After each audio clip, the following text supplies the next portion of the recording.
peek on.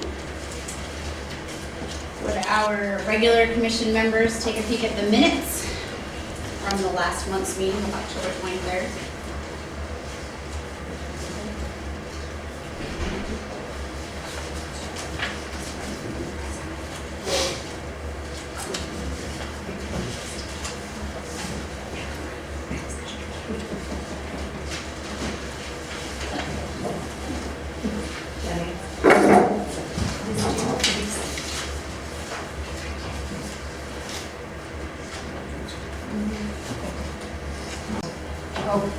All in favor, say aye. Any opposed? Minutes will carry. So in order to have enough time for our presenter tonight, we're going to have a fast version of our Ag Commission meeting. So small group updates. Vern, any updates on community outreach for January? Not this time. That's fine. Okay. Trunk or treat update for our team who... Okay. We picked a bunch of apples. Well, the first day was the rainy day, right? Yes, yes. Well, on the second day it was good. And, no, we gave them all the apples. They were still good. I was hoping they would Yeah. go for a week. Yeah, it was nice, nice and cool. So, we gave away milk and cow poop. Worth it. Awesome. It's always a good thing. Thank you very much, Joanne, for your donation. Thank you, Chris, for coming and enjoying the day. Kids love it. Absolutely. And it sounds like it was a good move to move it. Not that was our decision, but I was thinking of you all as it was pouring. Tons of apples out there this year. Well, now they're all gone, but. I know we were tripping had on, tons there of was so apples. much. So then the third item, commission member profiles, that is just your reminder. I got another one tonight, so keep having those trickling. If you need another copy, let myself or Rebecca know. The Plan of Conservation and Development Commission, our farm section revisions. So our small group has gotten together. We have come up with a draft version.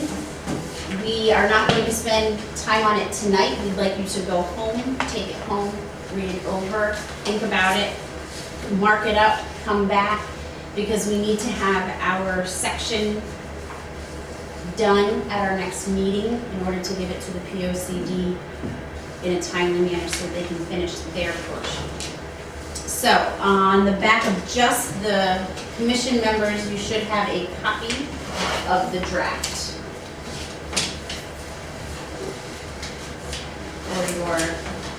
And just to remind you, there's a section that is for the farmland agriculture section, and then at the bottom of the second page is that blurb for the economic development section. So this is our community event section. So this is where anybody can share out events that they have attended, upcoming events that people may be interested in, or any agricultural highlights that are happening. Well, the tree lighting ceremony down at the town hall, they asked me to bring a tractor and I hang around, so maybe it rides around park out there. Rebecca's throwing stuff at us. See, this is how our meetings run. It's on December 9th. Are you dressing up as Mr. Claus? No. You Mrs. Claus? That would be great. Oh. Santa Claus on a tractor would be cool. It would be perfect. Can we, if we're gonna pass these around, if you'd like to take one, please feel free. This Friday, Killingly High School FFA alumni will host a shopping night. So the organization is ag related. The event is not, but there's a lot of great local vendors. So if you're available Friday, December 1st from 5 to 8, head to the high school, knock out some shopping.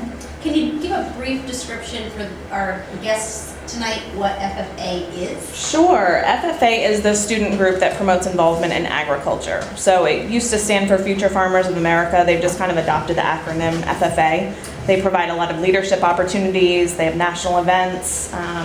They learn public speaking. They learn how to judge and raise livestock, grow crops, forestry, floral design. How did she do? Sherry Harmon, one of our commission members, is, you sit on? No. Not currently, but you have. So how'd she do it? Awesome. Excellent. Any other community events, happenings? The DEP is doing a bobcat study. So if you see any bobcat on your property, go to the DEP website and you can just enter in the address. If you have a picture, even better. But sighting of a live animal, a dead animal, scab or tracks, just go into and enter that on the DEP's website. And do you know why they're tracking them? Why For population, for tracking the population. Good to know. Now I can Facebook. Anything else? All right. Sorry, we're sharing, remember? Okay, so other discussion items. It is that time of the year to vote on our 2018 meeting schedule. So I have provided you with the 2018 calendar. And then behind it, proposed meeting schedule based on what we did this year. I'd like to point out a couple of things. You can go to the next page. Good job.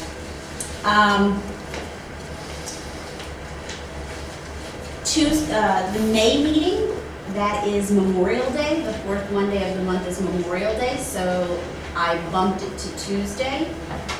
That is a point of change. We have not had that this past year. And then I also point out, I kept in the no meeting for July, which was something we had done this year. If everybody so chose to continue to do that. And then the December meeting, Christmas Eve is the fourth Monday of the month. So I'm thinking we don't really want to be here on Christmas Eve, and I don't even know what time the town hall closes. So I am suggesting that we bump it to Wednesday. This is certainly all open for discussion. I just wanted to give us a starting point.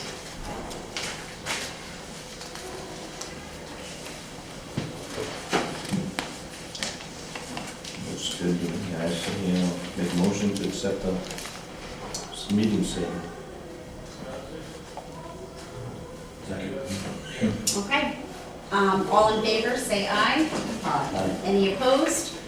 So the regular meeting schedule for 2018 that is in draft form here is adopted.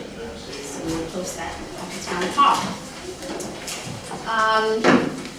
Any public comment or other discussion items that you might have?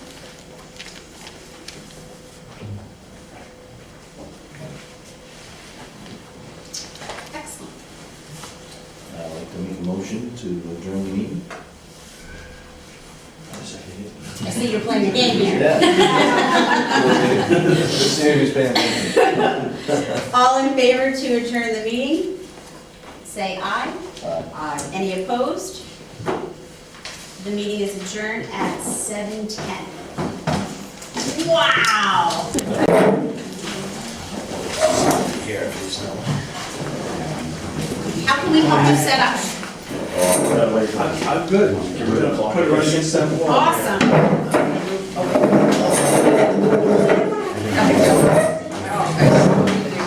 Told there'd be about 7 or 8 people here. It's all your fault, Mike. This is, by the way, this is Mr. Bill Reid, who's here from the Last Green Valley, giving a presentation. Thank you very much. Thank you for coming. Yes. Thank you. I've enjoyed your winter market for the last 2 years. It's been great to participate at that. And I got it on my calendar already for March. That's the first event of the year for the Last Green Valley Rangers. We will be at about, last night was our last one, the Putnam Razzle Dazzle Holiday Light Parade. So we've got a couple of months off before we kick off the season with you guys in March. Vernon asked me to do this talk. This is one of about 6 or 7 talks that I do. This is actually the first one I ever put together. It's basically called The Last Green Valley, It's Where You Live. And it's a general introduction to the resources that we have within the 35-town region called the Last Green Valley National Heritage Corridor.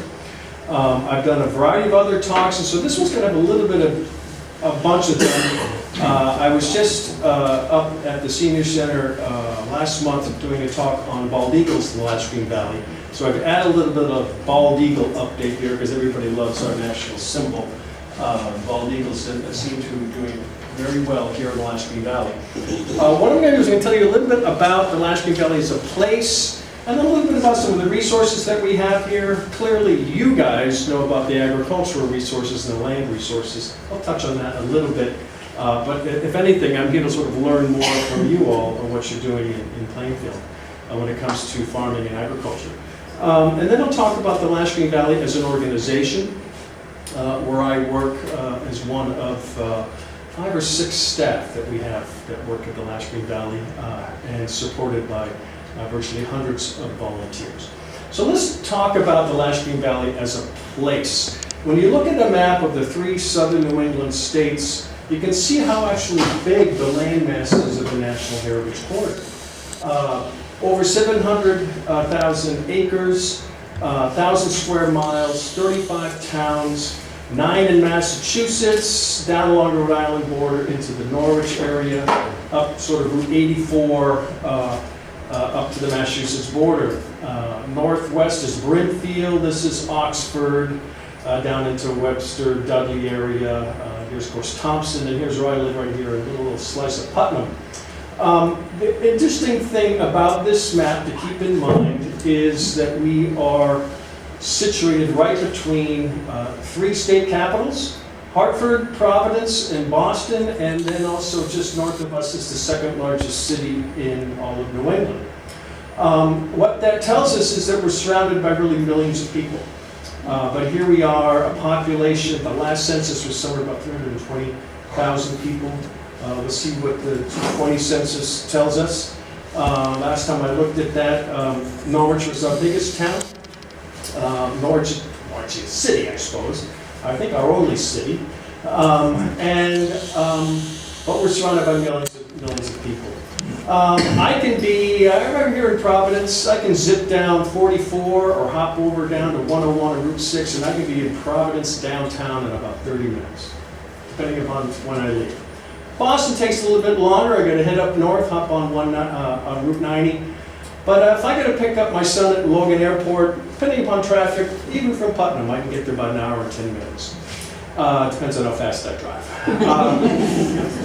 Worcester, again, depending on traffic, on Route 290, I can be there in about 30 minutes. Hartford takes a little bit longer. Route 6 is a little bit slower. Wandering down Route 6, or sometimes I'll go out 44 and hop over to 74 and down 84.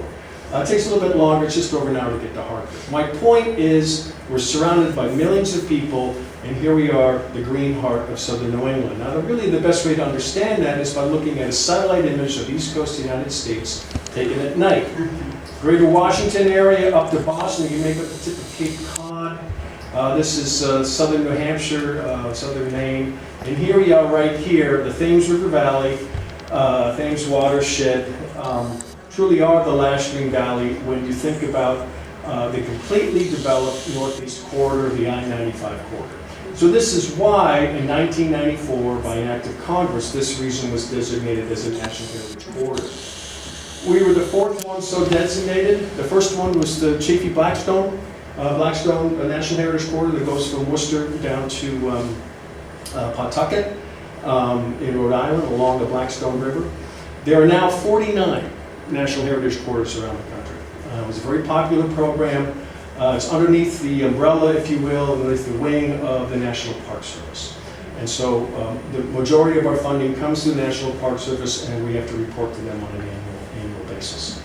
Though I am the Chief Ranger of Last Green Valley, I don't wear a ranger uniform. I don't carry a gun or a badge. All I carry is the passion that I have in my heart for where we live. And my job is to teach people about it. I think I've got a little bit closer up picture. Yes, this is one, also unfortunately, a little bit more recent. You can see that a lot of the lights coming in along I-95 corridor. And of course, this is your 84 corridor. Down here in New London and Norwich and Groton area. And here's, of course, Yukon, the glowing lights of Yukon. So we're showing a little bit more of the development along 395 in particular with some of the newer malls in Lisbon and up in Killingly Commons and all the way up towards the bright lights of Putnam. As we think about this region though, and this is why we call it the Lashing Valley, we're predominantly undeveloped land, 77% undeveloped land. This is a nice picture of Bigelow Hollow, that's Mashapog Pond, Mashapog Lake in Union, Connecticut, which shows your I-95 over here. If you look at some of the pictures that we put out on our publications about the Lashing Valley, you see these beautiful low-level aerial photographs. There's a great guy from up in Woodstock, a good friend of ours, Leslie Sweetnam, who does a lot of aerial photography. And so his work really helps to illustrate the beauty of the region that we have. And if you're not familiar with him, if you look at his website, absolutely beautiful farm pictures also, all the way up and down the valley. The unifying factor, the entire landmass that makes up the National Heritage Corridor is that all of the towns within the National Heritage Corridor are part of the Thames River Regional Watershed. Now, as you know, all water runs to the ocean. And typically, it's that last body of water, that last river that carries the water out to the ocean that sort of gets the name of the watershed. This is basically, I would call this the Quinnebog system, and this is here is the Shetucket system. Quinnebog actually starting up in Connecticut at Mashapog Pond, flowing north into Brimfield, coming down through Southbridge into Thompson and Putnam. It's fed by the French River, the 5 Mile River, which comes in at Danielson. The Moosa, just down the road here, comes in Plainfield, and then the Patchogue comes in a little bit further down in Jewett City. The Shetucket system is made up of the Willimantic, and within the Natchog system is really 3 sort of forested rivers, the Fenton, the Mount Hope, and the Natchog. They drain into Mansfield Hollow, and out of Mansfield Hollow, it's still called the Natchog, joining the Willimantic in Willimantic, and that's the form of the Shetucket. And the Shetucket then meets the Quinnebog in north part of Norwich. As it comes down into Norwich Harbor, in comes the Yantic. So it's really the Shetucket and the Yantic that form the Thames, but all of the water through the entire National Heritage Corridor flows in that direction. And of course, the Thames is a large river, it's a working river, there's submarine bases, it's a tidal river. I've paddled it from Norwich Harbor all the way to Long Island Sound. In fact, I've paddled most of all the rivers, except the woodsy ones. And believe me, you need to be aware where you are when you're paddling over the Thames River. You are but a speed bump when you're in a kayak. So that's the sort of the unifying factor. And just to put this in perspective, our watershed is the 3rd largest watershed that drains into Long Island Sound. Of course, this is Long Island Sound here, of course. The Connecticut, starting all the way in Canada, is the largest. The Housatonic, over here, parts of Western Mass and Western Connecticut, is the 2nd largest. And so it's always nice to sort of put us in perspective when it comes to the region that we're in. I'm going to talk a little bit about land now, and then talk a little bit about the history of land use throughout the history of really European settlement of not just this region, but really of New England. If we are 77% forest and farmland, undeveloped land, the vast majority of that is in actual forest land. And typical of southern New England, as we look at the type of trees that we have here, coniferous forests, those are your pines, right, and your hemlocks and the like, only make up about 12%. They're kind of showy, especially in the wintertime. They're all green, right? But really it's deciduous forests that account for 50%. That's your broadleaves, your oaks, your maples, your hickories, and the like. And then forested wetland is 4%, and agriculture 11%, making up that total, 707,000 acres. And so it's just interesting to sort of put that in perspective. There are some towns, now I lived in Woodstock for several years. Woodstock has much more than 11% farmland, agricultural land. And you can actually, if you're interested, I can send you an email. It's exactly what you have in Plainfield, taken from this very same 2006. Now it's somewhat old now, Landsat satellite imagery. But some of our towns like Scotland and Ashford, they are some of our most forested towns, up to 90% forested land. You can follow those river basins and you'll find more agricultural land. And the hillsides, the hill towns is where you tend to find more forested land. As we think about what this landmass was like, pre-settlement, 1700 AD, you were looking at a majority of a forested landmass. These are a series of slides that I've put together for you. This comes from actually a wonderful set of dioramas up in Petersham, Massachusetts, at the Harvard School for Forestry. There's a museum up there, and they have a series of dioramas. You know those great old dioramas? You look in a box, a glass box? And what you're looking at is as if you're viewing from the very same location, and this little bump over here is Mount Wachusett. Petersham is just north of Mount Wachusett. So this is what, if you were sitting in that spot, this is what it would have looked like. And of course, we get settlement, we get the people from primarily from England coming over after the earliest colonists, and they're moving west, they're moving into the hinterlands, and they're starting to clear for a homestead. And so suddenly this is now an open space for pasture land. He's got a cornfield here, maybe some potatoes, maybe some rye grain, a small little house, just in advance of the Revolutionary War. Then by the height of agriculture during the federal period, this is right sort of at the beginning of the Industrial Revolution. People like Samuel Slater has already come into Rhode Island, and he's up into Webster now. But by then, you're looking at, throughout New England, a land mass that is about 75% cleared land. And it's hard to think about that when you drive around now, that it's actually at one point, this is what you would have seen. If you're up on where I used to live in Woodstock, you would just see for miles and miles and miles of open land from up on Woodstock Hill. It's because it was predominantly open. What were we farming? We were farming livestock. You know, there's a part of Woodstock I drove through today. I don't know if you've ever been up to Taylor Brook Winery. Well, they've just expanded the size of the winery right on Route 171. They've cleared all sorts of trees up there, expanding the winery. They're going to start to grow hops and turn it into, they're going to make beer there also. So they've almost completely clear cut this hillside of about, it looks to be about 50, 60 acres. There's rocks everywhere. It looks like someone just shot a whole bunch of rocks out on that landscape. And you look at that and you say, they did not plow this land. This land was cleared, but it was cleared for livestock. It was cleared for cattle, for butter and cheese, and for beef, and it was cleared for sheep to feed the woolen mills. And so this is predominantly what we would have had for type of agricultural land. Well, what happens? Well, there's a guy named John Deere. You know, John Deere invented a plow that could turn the prairie soil. What happens? 1850, the Erie Canal, it opened in about 1820 or so. So what happens? The West becomes open. Go west, young man. And if you grew up on this farm and you were the oldest of maybe 10 kids, you might get the farm. Some of it might be divided out for you also. But more than likely, you were going off the farm. You might have gone to work in the mills in Putnam. You might have gone to work in the mills in Plainfield.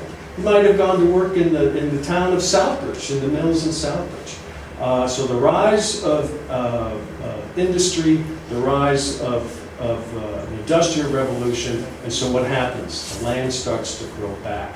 The farm is abandoned. What's the fastest growing, after you have the sort of early successional habitat with the low stuff that comes up, the soft mass berries and the like, what's the fastest tree we have? A pine. The pine will grow at least a foot a year. And so eventually the pine are going to overtop. This is certainly true what happens. Pine is then succeeded by hardwoods. Pine is cut off and the slower growing oaks You know, an oak seed first is going to grow down, and then it's going to grow horizontal. And then finally, when the sunlight hits it, that life-giving sunlight, it's going to start to reach up for the sky. And this is something that I'm very familiar with. I have inherited my grandfather's farm in New Hampshire, where we just completed, after 50 years of forest management, just completed the last of the pine cutoff of that land. And now we're hoping to promote hardwood. It's a lot later than 1950. But this is what's happened, and this is what's happened in southern New England. And so that's, you know, eventually the pine is gone and up comes the hardwood. Now this is a little bit hard to figure out, but this is showing New England forest and second deforestation is underway. This is obviously it's a graph. Along this line is years, 1600 to 2000. Along this line is percentage of forest cover. And there's also a population line in there, which is kind of interesting, showing you, how many people that we increase to have in the area.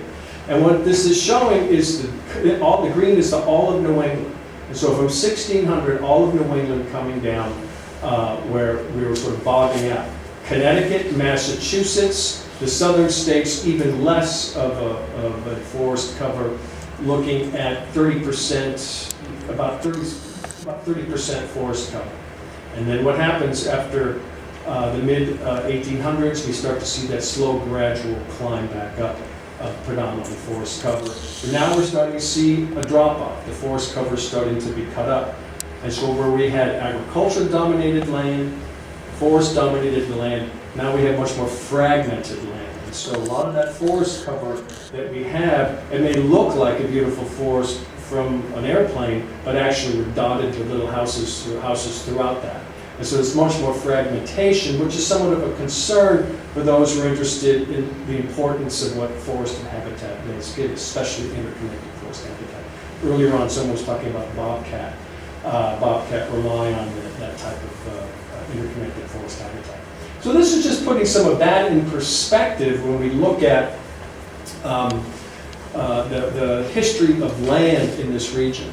Now there is a organization, or sort of a loose affiliation of other conservation-minded organizations that Lashking Valley is a part of. And we work together in what's called the Southern New England Heritage Forest Partnership. And that is comprised of about 15 or 20 different organizations and land trusts in particular along the Lashking Valley. This region has been named the Southern New England Heritage Forest. And as you look at it, this map is showing you the green is our forested and our farm land. And the red is our populated land. And there's an effort going on right now, actually throughout all of New England, to try to bring together a process of preservation of forest and farmland. If you're interested in what's happening really throughout the entire region, you ought to get your hands on a publication called Wildland and Woodlands. And you can look it up, you can Google it, and you can find it. The most recent edition of it is also now including farmlands.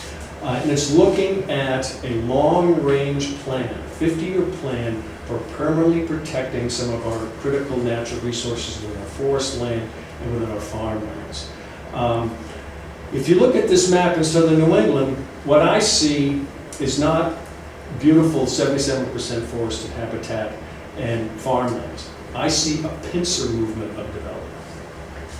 I see Boston and Providence and Hartford squeezing us. And so this is the potential of what could happen. I grew up outside of Boston. I don't want Putnam to become Framingham. I don't want Ashford to become Manchester. I want it not to stay the way it is. I'm not anti-growth, but I want to see it done in a responsible way that takes the work that you're doing and the work that I'm doing into account. So anyway, this is a little bit of what some of the land that we have in the region. This is what we have right now, and as you look at that, you see predominantly broadleaf, predominantly deciduous forests.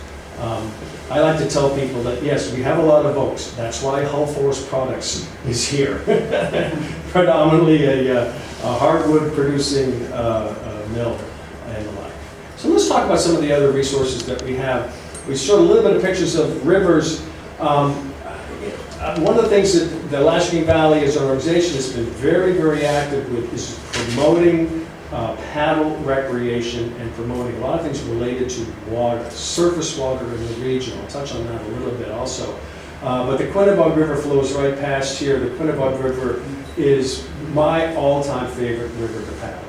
And from, well, pretty much from Brooklyn all the way down to where, to me, where it sort of ends as a paddleable river down at Bud's Bridge, you see very little development.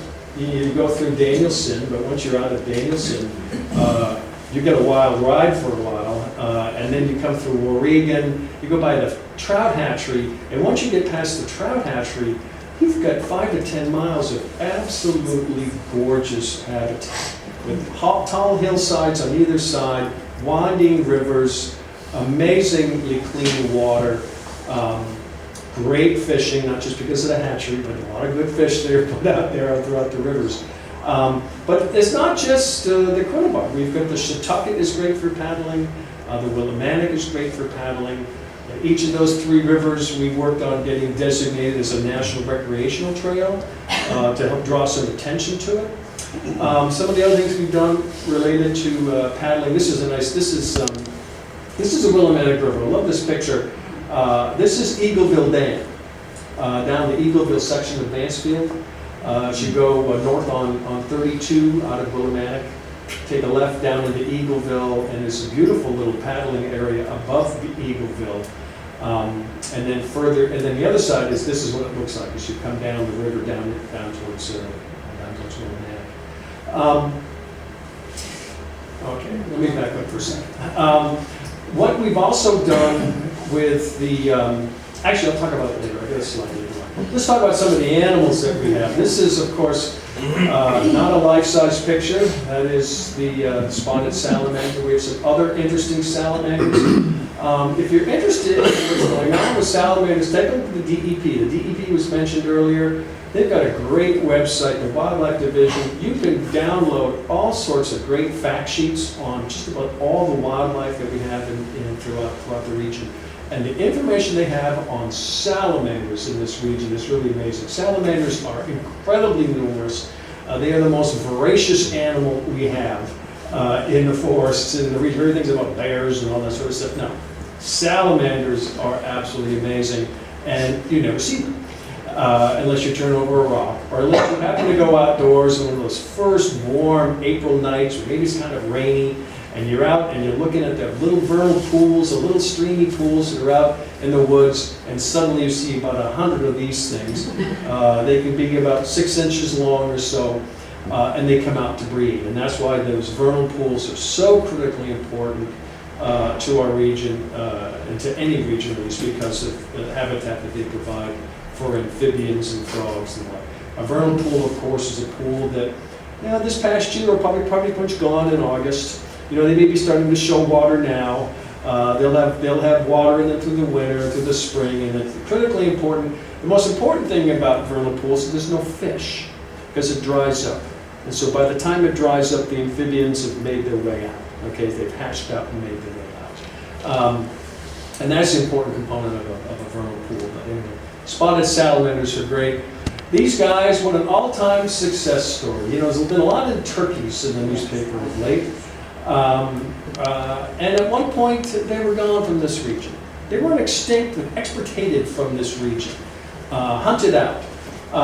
And they introduced wild turkeys that had been bred from southern stock, back into the state. And all the New England states did that. And now they are pretty common to see. Thousands and thousands and thousands of turkeys. And my place in New Hampshire, we have a flock of turkeys that tend to come by every day to nibble underneath the bird feeder. And I love watching them, especially in the summertime.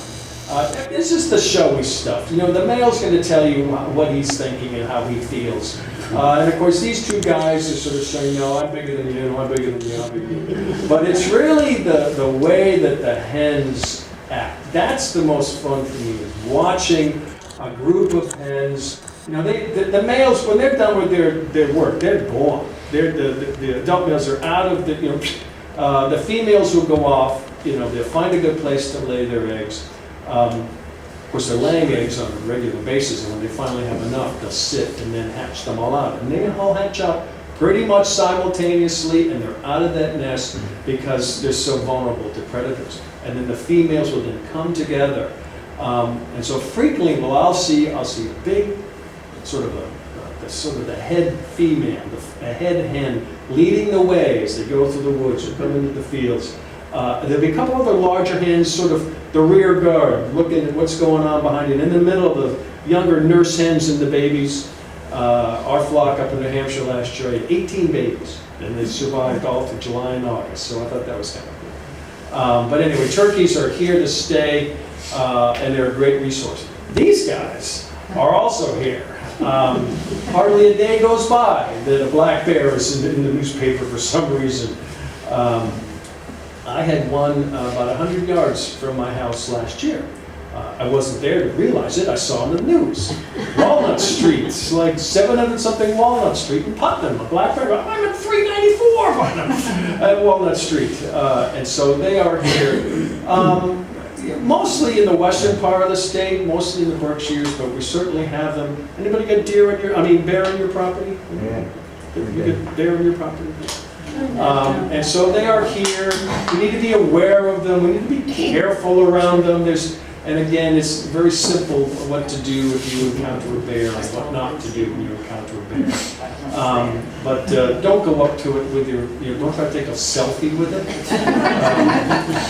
This scourge of modern society is we have to take pictures of our food and any animals that we encounter, no matter how dangerous they might be. But the bears are here. They're going into hibernation now. First-year cubs are still with them and will hibernate with the mother. And over winter, they will give birth to that cub. That cub will nurse and eventually. Now down here, it's we're warmer climate than up north, so they'll be out earlier than the ones up north. They'll come out of hibernation. They're not in a cave. They could be underneath a stump that they've excavated. They'd be surprised where they'll hibernate. But they are here and heading into hibernation pretty soon if they're not already. My favorite animal that I see the least is the knot. I've seen them on the Shetucket. I've seen them on the Quinnipiac. Mostly I see them in the wintertime, actually.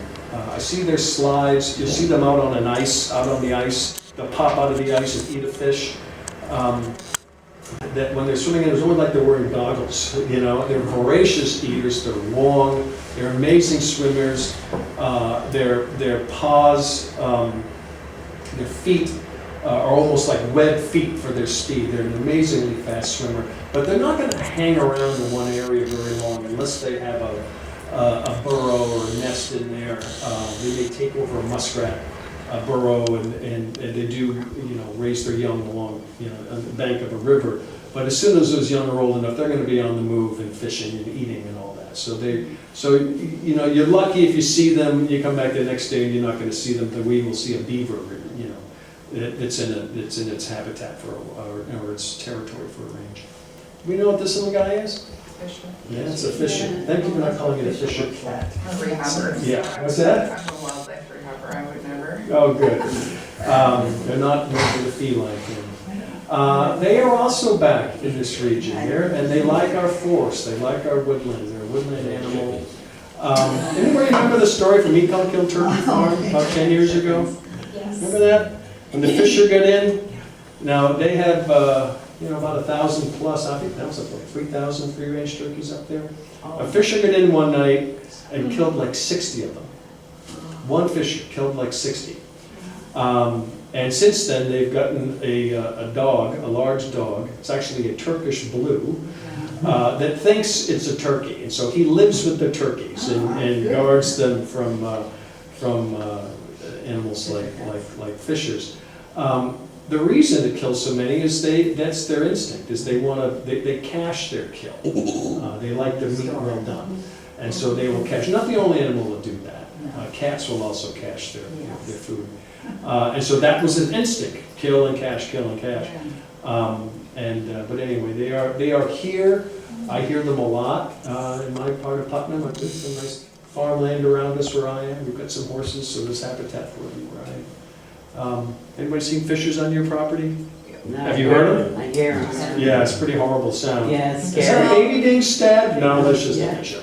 Well, actually, most times when people think that they're hearing Fisher, they're Mm. actually hearing red fox. Right. So, Yeah. because Fisher really don't make a whole lot of noise. Yeah, yeah. Unless it's breeding season. Yeah, yeah.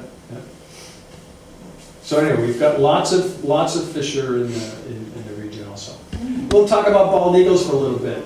We talked about water, and the fact that we have such nice water habitat is the reason why these guys are back. This is the first nest that we had, in the successful nest we had in the region. This is down in Lisbon, right across from the dam there between Jewett City and Lisbon. That nest has been in place for just about 10 years now. It's about 10 years, and it has been successfully fledging one or two each year. 7 active bald eagles nests within the 35 towns in Last Green Valley. Lisbon, Webster, Wyndham, Putnam, Union, Norwich, and Sprague was just found last year. There's a new nest in Columbia, which is actually just outside of the Last Green Valley. It's within the watershed, but it's not in the National Heritage Corridor. So we've had a very successful run for the last several years. There's reports of one on the Quinnebog and Sturbridge, but I haven't really confirmed that. So these are ones that I definitely know. And they go very far from the nests. I'm sorry? They travel far from the nests. They will, especially the northern, where colder climates, they'll actually migrate south during the cold winter for food source, and then go back to their nesting territory, like in March and stuff like that. We're now at that time of the year where bald eagle, the mates, the mated pair will be coming back to the nest. They may start to do some repair in December. Breeding, courtship will start in January, breeding in March, eggs laid in March, and hatched in April. So usually it's a 34-35 day incubation period, and then after they're born, it's a good 3 months before they're ready to fledge. So you're going to start to see them fledgling, the fledging leaving the nest, usually mid to late June, depending upon when the eggs were hatched. Sometimes as late as mid-July, depending upon. Would we see them in Plainfield? I don't know of a nest in Plainfield. If you want to see a bald eagle's nest, the easiest place to go is down to Norwich. That's really, it's a long ways away from where you can see it from, but take a pair of binoculars with you, or a spotting scope if you've got one. So any of these nests, like say Wyndham or Putnam or Lisbon? The Putnam one is in the middle of the woods. It's on the Little River, and it's really hard to see, especially when the leaves come out. The one up in Union is pretty easy to see, but it's a 2-mile hike in. And that's on Breakneck Pond. You can go in through the Bigelow Hollow State Park and hike into Breakneck Pond along the Nipmuc Trail. It's on one of the islands there. Sprague is really hard to see. We found it last June, but by the time we got there, they were already, it was brought to our attention, they were about to fledge. And from the view spot that I could see the nest, it was a long ways away, and there was a big branch in front of it. And so I really couldn't see how many young were in the nest. We did see one young later in the summer with an adult on that swamp area. So since they were both together, we figured that was at least one fledgling. But a couple of weeks ago, I did get to that one and ground-proofed it, and a GPS did, and so we now have a decent viewing location that we can hike into, and we'll set up. We'll go in there in April and see what they've got. Norwich, you know where the Dairy Queen is in Norwich? Mm-hmm. Well, if you park at the Dairy Queen and go through the parking lot, cross over the railroad tracks, look both ways. There's a little trail that goes out to an open grassy area. They'll take you right down to the Shetucket River. It's right where the Quinebaug and Shetucket come together, and look straight across, and you'll see the nest. It's in a, especially this time of year, because the leaves are off the trees. It's in a tall, either a red maple or a sugar maple. And that one's been successful the last couple of years. Wyndham is on private land. There's reports that nest has blown down. And so we hope that the adult pair that's been there for some time will just build another nest within that territory. But we don't know exactly where that is yet.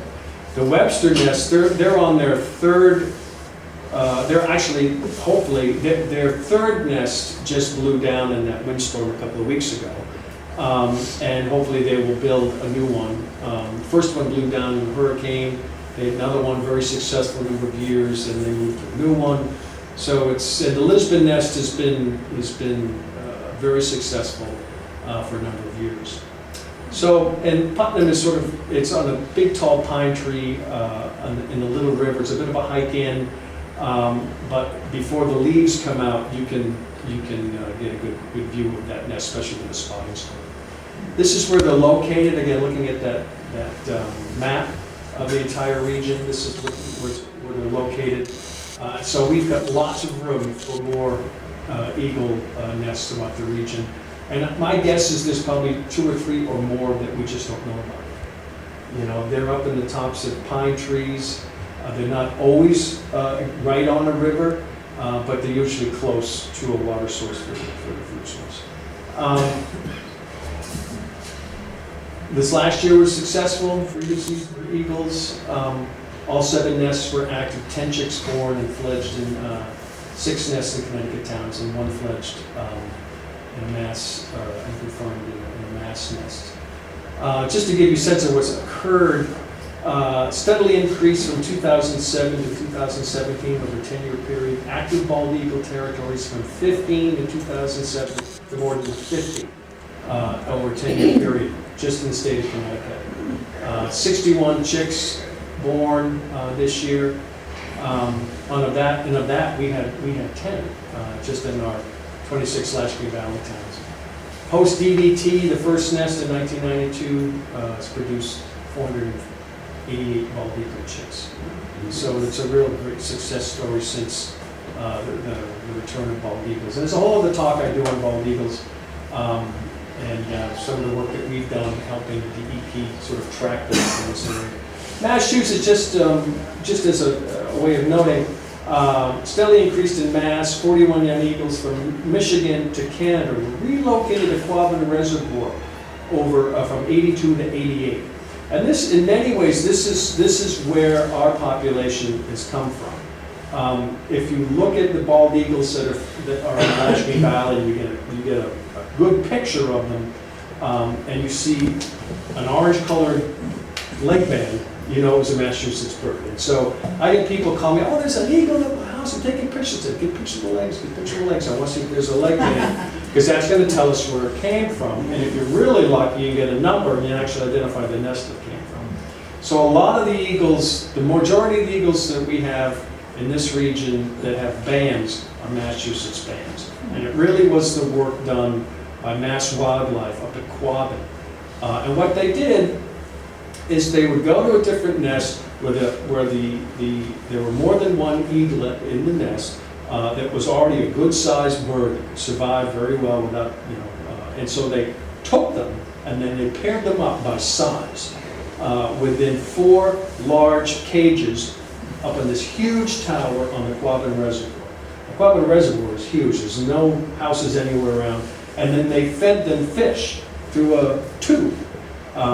All the time, that whole time, no contact with humans at all. And when they were ready to fledge, they simply opened the cages and off they went. And so 41 eagles were raised and hatched, were raised and released up in Quabbin.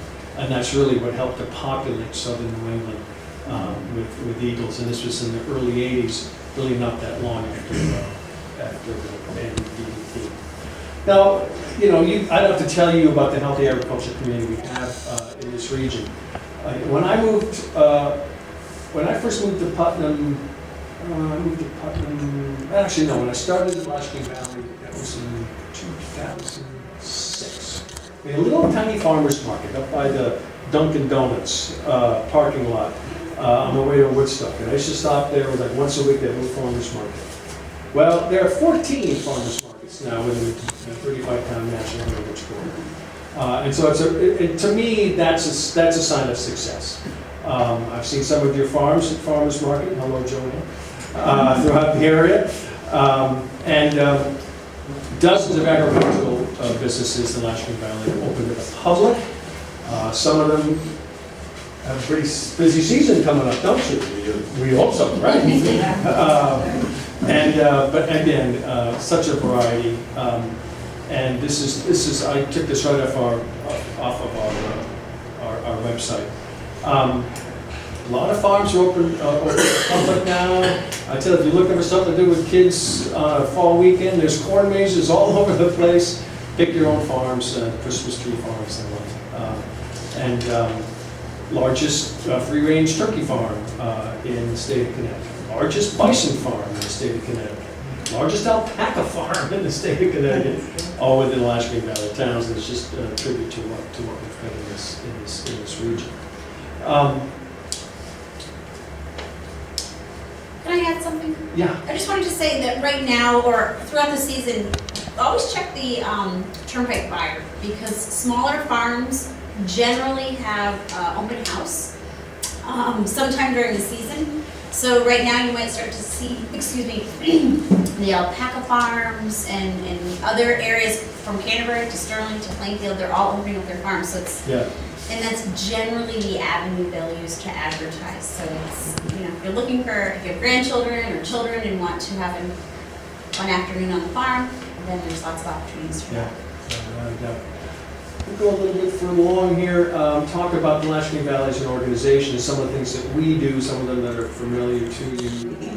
We're really two things. We're the National Heritage Corridor. We're also a member-supported nonprofit stewardship organization working locally to celebrate our heritage, conserve natural resources, and respect our working lands.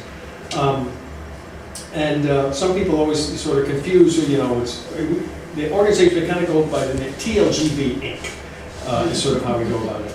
And the really good thing is that when the folks who first put out the whole idea of establishing this area as a national heritage corridor, this new idea in the federal government. One of them, of course, is your own Marge, right? Marge Hoskins from Plainfield. She was sort of one of our co-founders. She was one of the people really working on this early on. But what they did early on is they formed a nonprofit. And when you look throughout the country, some of them are sort of these formalized commissions that, those are the parts of the country with these big, much more involved county government type of systems. So these really formalized sorts of things, and a nonprofit can be much more, well, we can raise our own money, but we can be much more quickly adept to move in a direction where we feel we need to go. Now, when we talk about working locally, celebrating a heritage, conserving natural resources, that's a huge thing. And there's lots of other organizations that do that. We don't own land. We don't own land. So and we're not regulatory. We can't tell you what to do, but we can help to steer you towards resources that can help you make an informed decision that takes the culture of natural resources into consideration. So I like to think that we're kind of like the spaces between the puzzle pieces that make up a region. We're like the gaps between. When it comes to, let me talk a little bit about water, and that's as an example of how we've done some of that. Well, first of all, here's Walktober. Walktober is a program that has been going on for 20 plus years now. It actually predates the designation of the National Heritage Corridor. The people that had this whole idea of forming a National Heritage Corridor said, we got to get people out to see what we've got and enjoy it. So they started this program called Walking Weekend before we get the actual designation. It was so popular, it became Walking Weekends, over 2 weekends. It was so popular, it took the entire month. And we spilled into September and into November now. And so it's pretty busy. Last year, 150 plus free volunteer-led walks, hikes, paddles, experiences. We now also promote events as part of Walktober. So we look at everything that's happening during that time. Here's an opportunity again for farms to draw attention to what they've got. By far, the numbers will show that the most popular Walktober programs are at farms. You know, the bison farm, they always have over 100 people there. The farmer's cow operation down in Lebanon, it's not just because they give it ice cream, believe me. It's always been really, really popular. Tree farm programs, Christmas tree farm programs are great opportunities. People love seeing animals. But anyway, we also now do spring outdoors. So we've taken over the shoulder seasons. If you're looking for something in the spring to highlight your operation, look at Spring Outdoors as an opportunity for that. We'll be reaching out for programs soon. That's actually a 3-month program. It's from the vernal equinox to the summer solstice. So you've got a 3-month period to develop something for us. When we first did Spring Outdoors, we focused on land trust opportunities. Our land trust partners an opportunity to get people on their properties and see what they've got. And now we've opened it up to everybody. We don't have a big brochure yet. It's still an online resource with a lot of weekly press releases and that sort of thing. But look for Spring Outdoors and of course Walktober also. We have a very active group of members. We also have a fun little equine club for young kids, something every month for the kids to do, something every month for our members. So if you're interested in learning more about our programs for our members, you take a look at our website and get in touch with us. I brought some other resources with me, which I'll put out on the table, but our Explore Guide comes out new every year. The 2017 one is bigger than ever. And if you're interested in having your farm listed, take a look, see if you're already listed. And if not, get in touch as we start to, we're just in that process now of updating Explore. So information is going out to resources looking for folks that want to be listed. A lot of farms, especially those open to the public, are all listed in there. And we also have a very active website. Take a look at the website. All these little top things, come down, you click on it. If you're looking for some of the work that we're doing in agriculture and some of our other resources, do take a look at our website. It's a very active website. It's recently redesigned. It's updated frequently. Just during October time alone, we'll get up to 1 million hits on the website. So feel free to use it. If you're looking for farmers markets, all the farmers, in fact, that's how I get the number of how many farmers markets in the area for the website today. And there's a lot of hot links. So if you're looking for how to promote your operation, look to us as a resource. As the chief ranger, I coordinate the work of about 30 different rangers. Last year we were at 70 plus events, starting with yours and then ending just yesterday at the Dazzle Parade. We had about 7 or 8 rangers walking along with our float. But we also do a lot of other things. We lead hikes and paddles, member programs, Walktober programs, Spring Outdoors. So the rangers are all volunteers. Some of them do get compensated if they're taking the lead on an event and they're there as our representative. We do compensate rangers so that Ranger Bill doesn't have to be at some events. This is back to that whole thing about water. Water Trails designation, National Recreational Trails. We've done paddle guides to the 3 main stem rivers, which are really the ones that are easily accessible for those looking for paddle recreation. Every public launch location, every single public launch location on these 3 rivers has an information kiosk with a very detailed information panel that we help put up. Some of them were done by Eagle Scouts. Most of them were built by carpentry students at Ellis Tech High School. I think they did about 20 different kiosks. We got a grant from the state of Connecticut Parks and Trails to help us do that work. And so we're really serious about getting people out on water. But we also do a lot of water quality monitoring. We do that in a variety of different ways. This is showing folks using a probe called the Troll 9500s. Very highly sophisticated. It's what we use on our larger rivers. It's what they use in ponds and lakes. She's holding a little digital readout, and it's going to monitor a lot of different things going on in that water. But we also do what's called riffle bioassessment. I don't have a picture of that. That's where volunteers go into smaller streams, and with kick nets they collect invertebrate bugs. And a lot of those little invertebrate bugs, with the Katy fly and all those different little ones that start life in the water, certain ones are going to indicators of the quality of the water. And so they're looking for and actually collecting them and counting them, and then recording that data and sending that data into the DEP to do that.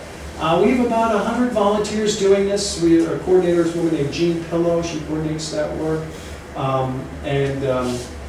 I do a whole other talk on water because we've got more detail on that. We also do river cleanups, but also streetwide cleanups. If you have a group that's interested in organizing a cleanup in this town, I know we've already funded some in this town, look for that information. We give up to $500 per group, and it's reimbursable, and it can be used for buying the bags and gloves and pizza and soda for all the volunteers afterwards.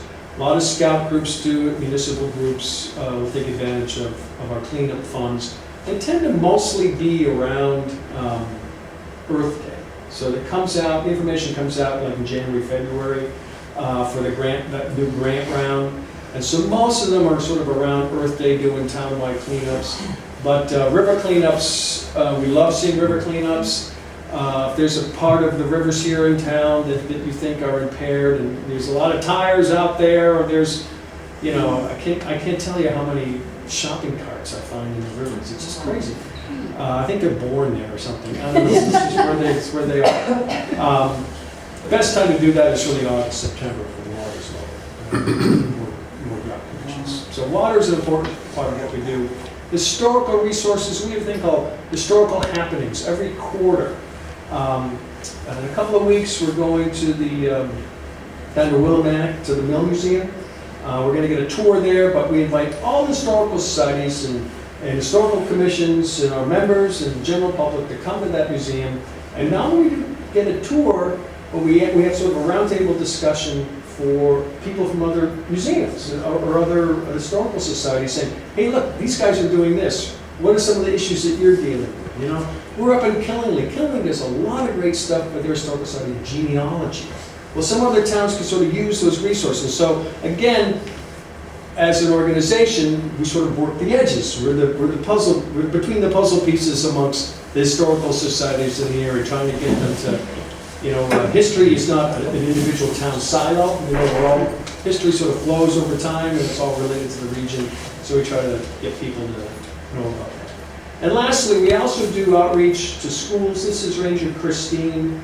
This is a little Enviroscape that she's got there. And she's showing kids about surface water pollution, what happens when it rains, what happens with runoff, what can we do around our own homes to help to prevent water pollution.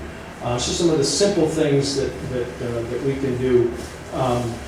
And so it's an education program, and she does quite a few of these throughout the year. There's another ranger that does this with her, mostly going into schools, but she does scout groups, any sort of youth group she'll go out.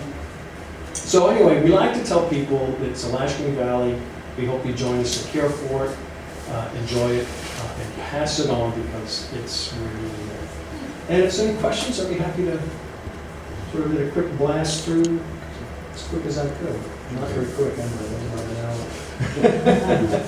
Any questions at all, folks? That's great. Thank Thank you very much.